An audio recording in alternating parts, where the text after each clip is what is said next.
గొడవలు సృష్టించాలి. మాచర్ల నియోజకవర్గంలో గొడవలు సృష్టించాలి. ఎందుకంటే గొడవలు సృష్టిస్తే ఒక వర్గం వచ్చి ఈ పిన్నెల్లి రామకృష్ణారెడ్డి ఇంటి దగ్గర కాపలా కుక్కల్లాగా ఉంటారు. ఇప్పుడు ఎవడో నువ్వు పిలుచుకుంటే జనం వస్తున్నారు కాబట్టి గొడవలు సృష్టిస్తే నా ఇంటి దగ్గర ఉంటారు.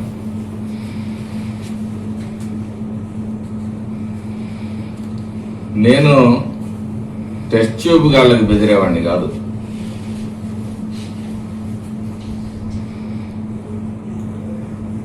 అన్నీ ఎదుర్కొన్న జీవితంలో అన్నిటికీ సిద్ధమై ఉన్నా. చెప్తా ఉన్నాను, సంయమనంగానే వ్యవహరిస్తానని. ఇప్పుడు ఏదో నా మీద 4 బీరు బాటిల్ వేశారు, నన్నేదో అటెంప్ట్ చేస్తారనే దానికి నేను టెంప్ట్ అవ్వను. ఈ పల్నాడుని ప్రశాంతంగానే ఉంచుతాను. ప్రశాంతతకి అడ్డం వచ్చే వ్యక్తుల్ని ఏ విధంగా హ్యాండిల్ చేయాలో కూడా తెలుసు. వైసీపీ నాయకులకి కార్యకర్తలకి కూడా చెప్తా ఉన్నాను, మీ నాయకుడి ఆలోచన అంతరంగాల్ని మీరు గ్రహించి మీ బతుకులు మీరు భద్రం చేసుకోండి. సరస్వతి భూములు కుంభకోణం భూముల మీదకి దాడికి తీసుకెళ్లాడు. ఏమైంది? 160 మందిలో ఇప్పుడు 20 మందో 10 మందో ఆల్రెడీ చచ్చిపోవడం కూడా జరిగింది. ఇన్ని సంవత్సరాలు 12-13 సంవత్సరాల్లో ఛార్జీలు పెట్టుకుంటున్నారు, కోర్టు తిరుగుతా ఉన్నారు. కనీసం ఒక ముద్ద బువ్వ మీ మొహాన్ని ఎప్పుడన్నా పెట్టాడా? 5 కోట్ల రూపాయలు జగన్మోహన్ రెడ్డి దగ్గర నుంచి తెచ్చుకున్నాడు. మీ బతుకులు మీరు బతకండి, సమాజాన్ని బతకనివ్వండి. ఈరోజు జలజీవన్ మిషన్ ద్వారా ప్రతి ఇంటికి నీళ్లు తీసుకొచ్చే ఒక కార్యక్రమానికి శ్రీకారం చుట్టాము, జరుగుతూ ఉంది. వైసీపీ నాయకుల్లాగా ప్రైవేటు నీళ్ళని మేము ప్రోత్సహించట్లే.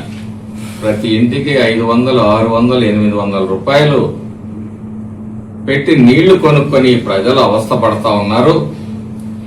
వీళ్ళకి స్వచ్ఛమైన నీళ్లు అందించాలి అని చెప్పేసి ఈరోజు ఆ కార్యక్రమాన్ని చేస్తాం. ఈ నీళ్లు ప్రతి వైసీపీకి గడపకు కూడా వస్తాయి, మీ గడపలకు కూడా వస్తాయి. వరికపూడిసెల ప్రాజెక్టు గురించి చంద్రబాబు నాయుడు గారు ఎంత ఖచ్చితత్వంతో ఉన్నారు అంటే, అనంతపురం సభలో గాని ఒంగోలు సభలో కూడా వరికపూడిసెల ప్రాజెక్టు గురించి ప్రస్తావించారు.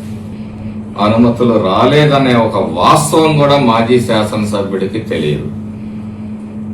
ఇరిగేషన్ మంత్రులను తీసుకొని వచ్చి ఒక ప్రొక్లైన్ చేసి పల్నాడు ప్రజల చెవుల్లో క్యాలీఫ్లవర్లు పెట్టాడు. ప్రతి ఎకరాకి నీళ్లు పారించకపోతే రాజకీయ సన్యాసం చేస్తానని చెప్పి ప్రగల్భాలు పలికాడు. నేను ఓడిపోతే రాజకీయ సన్యాసం చేస్తానని చెప్పేసి మాట్లాడింది. మరి మగతనం అంటే ఇచ్చిన మాట మీద నిలబట్టాన్ని మగతనం అంటారు. నమ్మిన ప్రజల కోసం నిలబడటం మగతనం అంటారు. మగతనం గురించి పదే మాట్లాడుతూ ఉంటాడు. లోకేష్ని రమ్మను, చంద్రబాబుని రమ్మను, గంటలో ఆయన్ని కట్టేస్తా, గంటలో ఈయన్ని కట్టేస్తానని. అసలు ప్రజలు నీ గురించి ఏమనుకుంటున్నారు? జలగల్లాగా తెలంగాణ లిక్కర్లు తీసుకొని వచ్చి వేల కోట్ల రూపాయలు దోపిడీ చేసుకున్న వ్యక్తులు మీరు. మీ జీవితంలో ఎప్పుడన్నా 10 మందికి పట్టెడు అన్నం పెట్టారా? మీ తాతల దగ్గర నుంచి కృష్ణా నది దగ్గర నుంచి ప్రభుత్వ కరెంటు తోటి నీళ్లు తోడుకొని కండ్లకుంట కేపీ పురం మధ్యలో ఒక చెరువు లాంటి దాన్ని, ఒక ట్యాంకుని ఏర్పాటు చేసి అక్కడి నుంచి నీకు ఓట్లేసిన గ్రామస్తులకి నీళ్లు అమ్ముకున్న నీచమైన చరిత్ర నీది. అన్నదమ్ములు ఇద్దరు పారాసైట్స్ లాగా ప్రజల రక్తాన్ని పీల్చి బతికిన వ్యక్తులు మీరు. భూ కబ్జాదారులు మీరు. మీరు నా గురించి మాట్లాడతారా? అంటే ఈ ఉడతూపులకి తాటాకు చప్పళ్ళకి బ్రహ్మారెడ్డి అనేవాడు బెదిరేవాడు కాదు. ఏ రోజు నేను ఇన్ఛార్జిగా బాధ్యతలు తీసుకున్నానో ఆ రోజే అన్నిటికీ సిద్ధమై అడుగు పెట్టాను. ప్రజల దగ్గర దోచుకున్న అక్రమ సొమ్ము వేల కోట్ల రూపాయలతో జీవితాన్ని అనుభవించాలనే కోరిక నీకుందేమో గానీ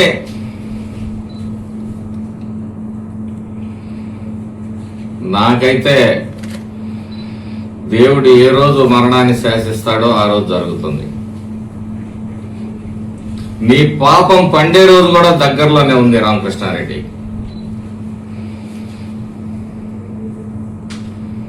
ఒక్క మాట, నువ్వన్న మాట మీద నువ్వు నిలబడలేనోడివి. నువ్వేం మగాడివి అసలు?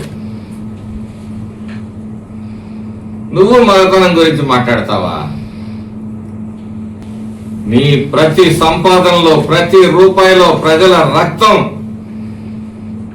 ప్రజల చెమట, ప్రజల ఆవేదన, ఆక్రోశం ఉంది.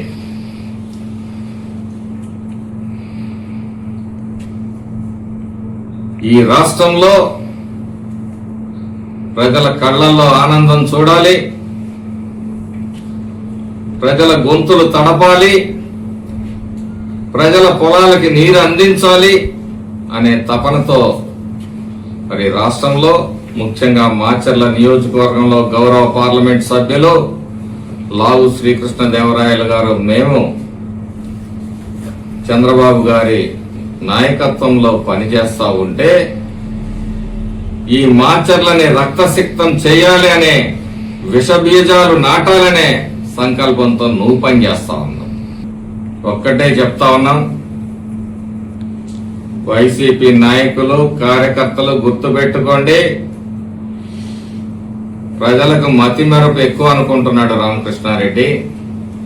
నీ అరాచకాలు, అక్రమాలు, నీ దౌర్జన్యాలు, దోపిడీలు, దుర్మార్గాలు ఈ నియోజకవర్గంలో ప్రజలు మర్చిపోలేదు, మర్చిపోరు. నిద్దట్లో లేచినా అవే కనపడతా ఉంటాయి. సరే, ఎవరు చేసినా ఎలా చేసినా ఈ తాటాకు చప్పుళ్ళకి, ఈ రఫా బ్యాచ్ కి బెదిరేవాడు కాదు బ్రహ్మారెడ్డి. 45 ఏళ్లుగా అన్ని చూసిన వ్యక్తిని. ప్రతి ఒక్కడు ఇప్పుడే ఇదే కాదు, ఏ తెలుగుదేశం కార్యకర్త మీద గాని దాడి చేయాలని గాని వాళ్ళని ఇబ్బంది పెట్టే ప్రయత్నాలు చేస్తే ఫలితాలు తీవ్రంగా ఉంటాయి. ఇప్పటికైనా మీ నాయకుడి ఆంతర్యాన్ని గ్రహించండి. ఒక్కటే నేను అడుగుతా ఉన్నాను, ఏ రోజైనా 5 సంవత్సరాలు పూర్తయ్యేటట్టుకి మాచర్ల అభివృద్ధి మీద చర్చకు సిద్ధమా రామకృష్ణారెడ్డి?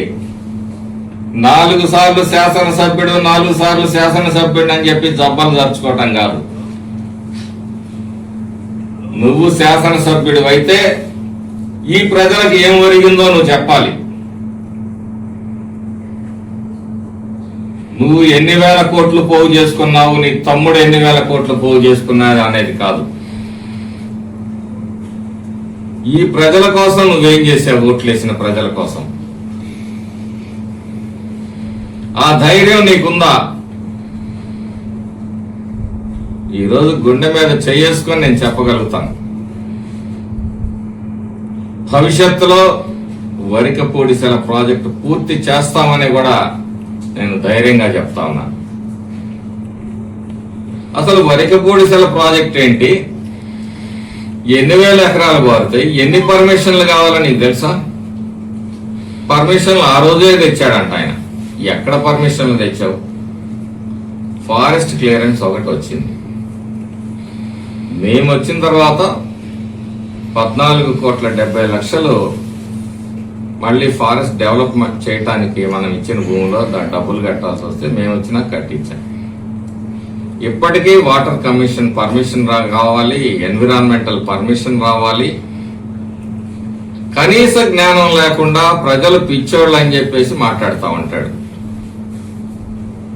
ఇక నా మీద దాడి అంటే నీకు దమ్ము ధైర్యం ఉంటే మగతనం అని మాట్లాడతాగా నేను ఒక్కడిని సెంటర్లో నిలబడతా, చేయేసి వెనక్కు.